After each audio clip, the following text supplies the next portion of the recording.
Hey everybody, Chris Wall here. We are in the studio doing some mixing on episode 4. And Andrew Peterson here. And Andrew has gotten a bigger voice than he used to. He's not here, so I get to play him for once, right? This is Kurt Heineke, our composer, and been hard at work on episode 4. It's looking and sounding pretty good, huh? Yeah, this sounds great. Today we've been playing through it several times and making all those little tweaks. Mm-hmm.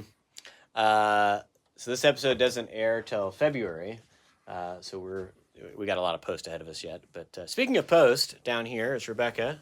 Rebecca, want to say hello? Hi. She's busy running this console here. Yeah. Not really, actually. I pressed one button. So Rebecca is post supervisor here and making sure that all the pieces and parts are in place. The chair is vacant. Yeah, because Adam, our mixer, is actually doing it all remotely. We're so fancy. It's so cool. So this room is as good as it's going to sound pretty much anywhere. So this is an Atmos-tuned room. We get to hear it in glorious surround.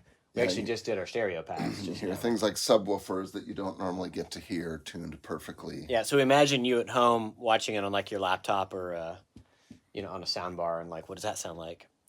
So we did a big surround pass, and then we just did pulled down the stereo. Garrett was here with us.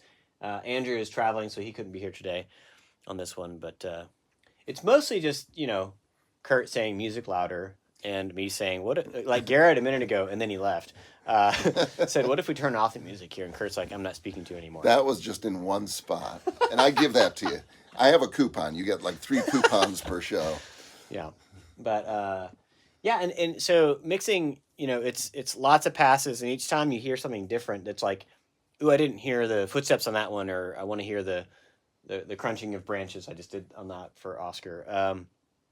Or did we hear that dialogue clearly enough, or do we need a little more music there to kind of carry that emotionally? So like at the end of this episode, we just talked about we're going to work on a different cue there to kind of push the emotion a little harder. There's a lot of places where before you hear it, they're distractions. You hear, oh, we faded out too fast, or something was too loud, or something was too soft, and it distracts us. And we're like, okay, we make a note, we go and fix it, we listen to it again and again, and the less distractions, the more we weed those out, it just becomes a seamless story. And that's what I find amazing in this sort of thing, is how many dozens, if not hundreds of people have their hands on this project, and you just see it as a story from beginning to end. It's like every frame, somebody's been going through it and figuring out. Like Garrett said a second ago, before he had to duck out, but that the music piece that we had in there in that particular spot pulled him out of experiencing the moment actually there. Like he said, I felt like it was montage almost, because the music was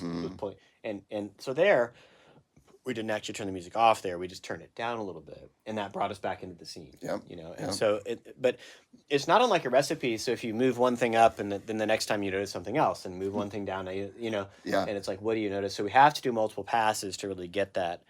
Make sure we've kind of heard all the different ways in which it can work. Right now, Adam is working to find an alt delivery.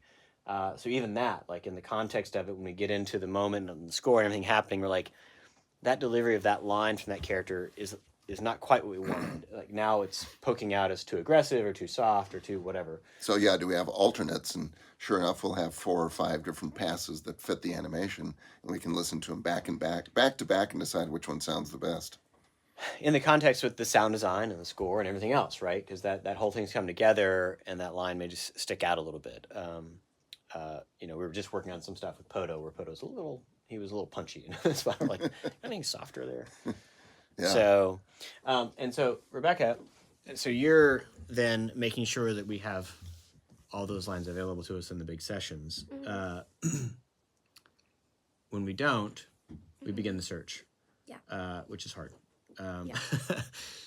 Anything today that's stood out to you, like that we had trouble with? I think a lot of Fang problems today. Yeah, there were a lot of Fang, like just minor characters that had lines and stuff that needed to be adjusted or added or whatever. Yeah, we made that mistake early on of calling them like Fang A, B, C, and that was a terrible idea. And we're still paying for the price on that one. Yeah, so there were a few like Poto lines and stuff that you wanted alts for, you were looking for, so stuff like that.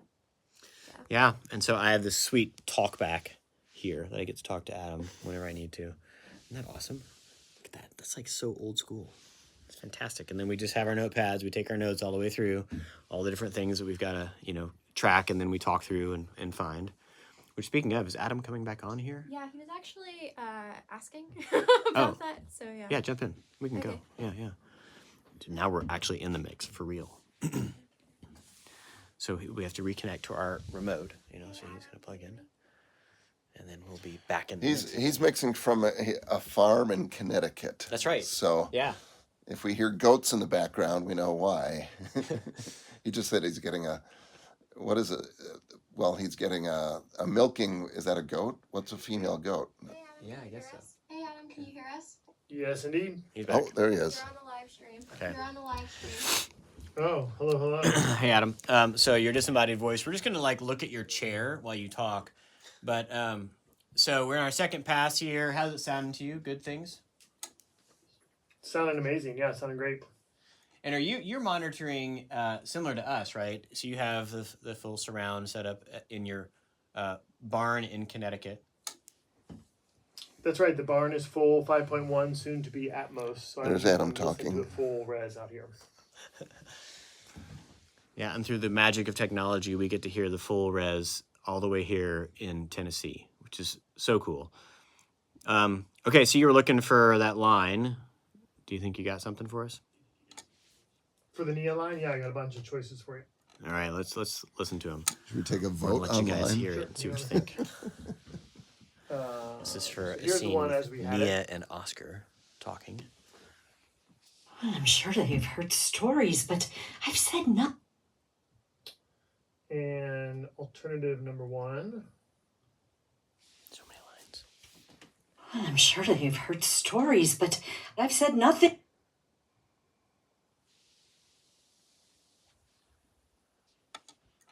Okay, give me a little more pre and post on that so we can get her whole line there. I don't know, what do you guys think? I think that second Sure. one might be the one. The first half of the line is the same, by the way, but it's just the ending. So here's ending number 2. Well, I'm sure that I've heard stories, but I've said. And option number 3. 2 or 3.